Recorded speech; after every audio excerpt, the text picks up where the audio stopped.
Welcome to NX for Manufacturing Tech Tips.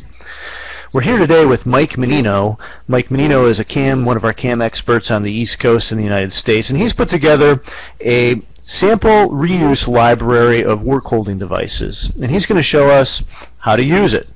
Mike, welcome. Thank you, Aaron. In NX, we give you the ability to have a reuse library out of the box. You have standard nuts and bolts and other hardware. I can show you a quick example of what that would look like. I want to go ahead and take a inch bolt, a hex head bolt, out of the reuse library. Simply drag and drop it into my CAM assembly, choose whatever size diameter I need and the length of it, and go ahead and assemble that into my assembly. We came up with a CAM reuse library sample where we have hardware for setups, whether we want to use an angle plate or bushings or C-clamps. If I needed to clamp something to an angle plate, I can simply drag in my C-clamp.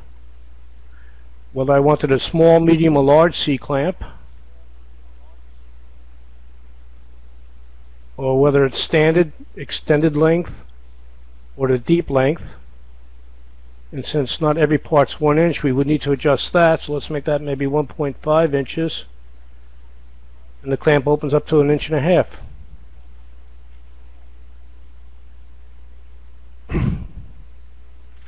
We also have some work holding devices, a 3-jaw chuck, an air chuck, collet adapters for your CNC lathes, milling vise, and some tombstones. Let's go ahead and close this and show an example of how this all works. So if I have a turning job here and I need to put my 3-jaw chuck on it, well, first thing I might want to do is go ahead and find out the size of the diameter I'm banking on, and 1.375, so that's 2 3/4 inch diameter chuck jaws I need. Simply come in here and go to my 3-jaw chuck, drag that assembly in. I'll go ahead and get a rough size of what I want, and then I'll come in here and adjust it to 2.75. Chuck jaws open up to the 2.75 diameter. Let's go ahead and just add that to my manufacturing assembly. At this point I can go straight into manufacturing. I could even add the pieces of the chuck jaw as collision check geometry so our tool does not hit, and go right to all my standard turning practices.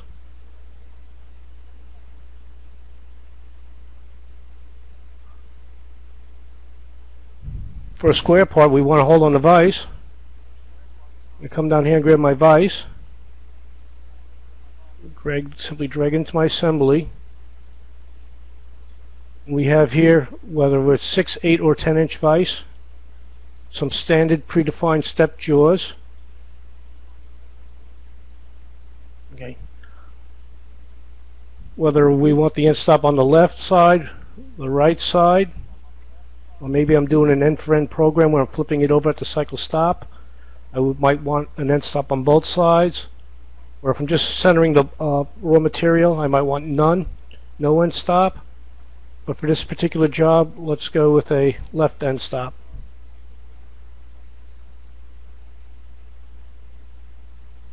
And I know my part length is 4 inches, so I'm going to change that to a 4-inch opening. My jaws open up to exactly 4 inches. And I'm going to use assembly constraints from 2 always.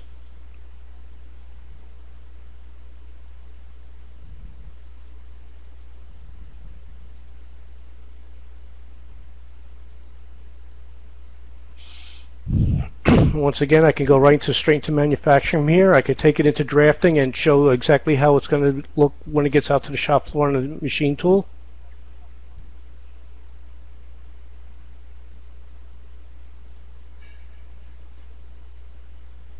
Another example might be using the collet adapter.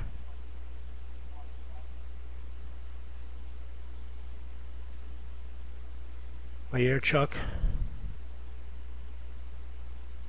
Change it to whatever collet size you need. This is 1 inch.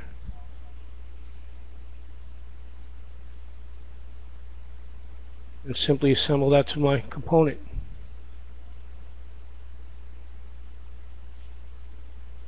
Okay to that.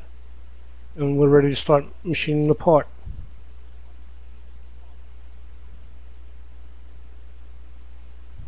Now to install all this,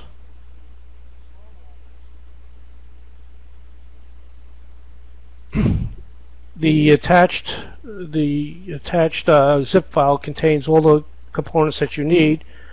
You might want to create a top-level assembly folder called My Reuse Library, someplace where everybody in your organization can get to it. There'll be a zip file called Cam Reuse. Simply extract it here. It'll create a folder called Cam Reuse Library and subfolders called Hardware for Setups and Work Holding. Then in your File, Utilities, Customer Default sections, you go down in under Gateway down to Reuse Library, and here's where you type in the path to where those files exist. Notice the backslashes. They're opposite from Windows. And that's it.